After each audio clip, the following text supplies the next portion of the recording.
Hi, my name's Holly McNally, and I am a fellow Kabuki parent. I'm really excited to get to introduce all things Kabuki's new program launch of Advocacy Outreach. I spent years being a pediatric nurse at a pretty large, well-known pediatric hospital, and I spent many hours teaching parents how to care for their medically complex kids, whether it was just learning G-tubes or other medical devices, and just caring for medically complex kids in general.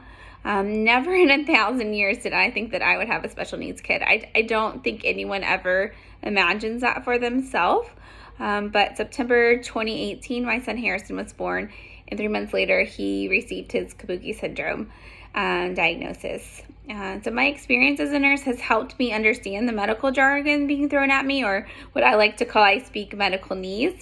But I don't think anyone has ever really prepared for this journey. It's just different when you're a caregiver. You don't get to clock in and out of your shifts. Even with the medical experience, I was extremely overwhelmed on what to do from there. Who do we need to see? What do we need to ask? What should we be prepared for? And really, what in the world am I doing? I felt like I was just trying to keep my head above water, and a lot of times I didn't even know what day it was. We are relatively new in the Kabuki journey. We're only about 3 years in, so we have a lot of hurdles to still, overcome in the future, but I feel like I've learned a lot in the past 3 years.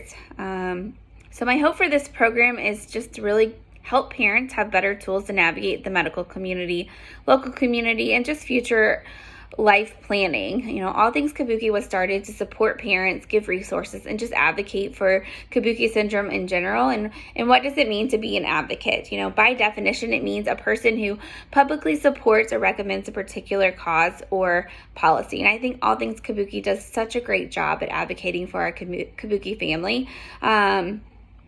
But unfortunately, they just can't be each child's individual advocate. They can't go to an appointment with us. They can't go to school with our kids, and that's where the caregiver comes in. And it's such a burdensome role to have. The pressure just seems so much at times, and just a never-ending fight for them.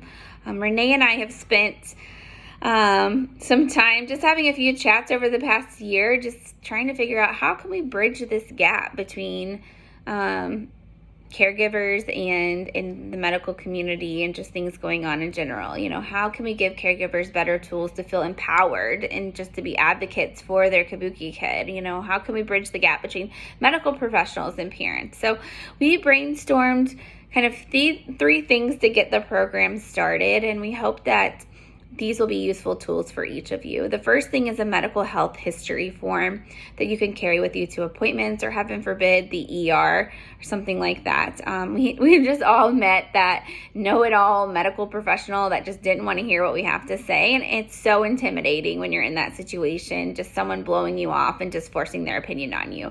So we hope that, just having this form will help you come armed with the information that you need, and just give you the confidence in the situation, whatever it may be, just so that you can remember those histories and those medications. And it's just also helpful for your doctors and nurses when you're going to a visit, just to have that readily available.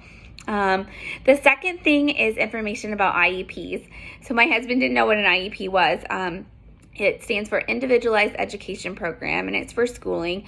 We have not yet reached this step here since only 3, but just seeing other parents post about this on Facebook makes me panic. So we are going to work on just, steps to get this started, frequently asked questions, just a guide to hopefully help you as parents as you're starting to navigate the school system.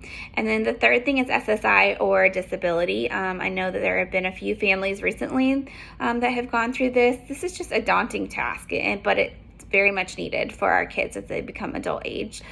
So where do you even begin? I don't know, but I am going to make it my task to try to help find that out, and just hopefully also give you some starting off points and frequently asked questions on how to start navigating that system.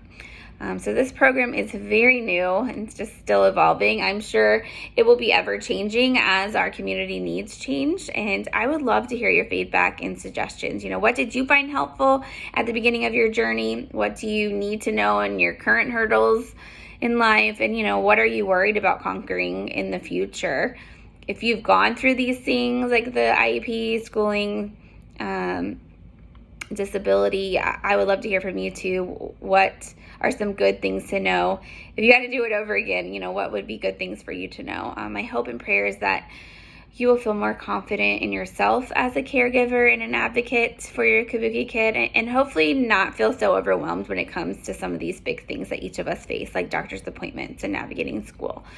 We just love our community so much, and we are here to help you support your Kabuki warrior. So feel free to reach out to me through Facebook or through email. You can find me on the allthingskabuki.org website, and I look forward to hearing from you.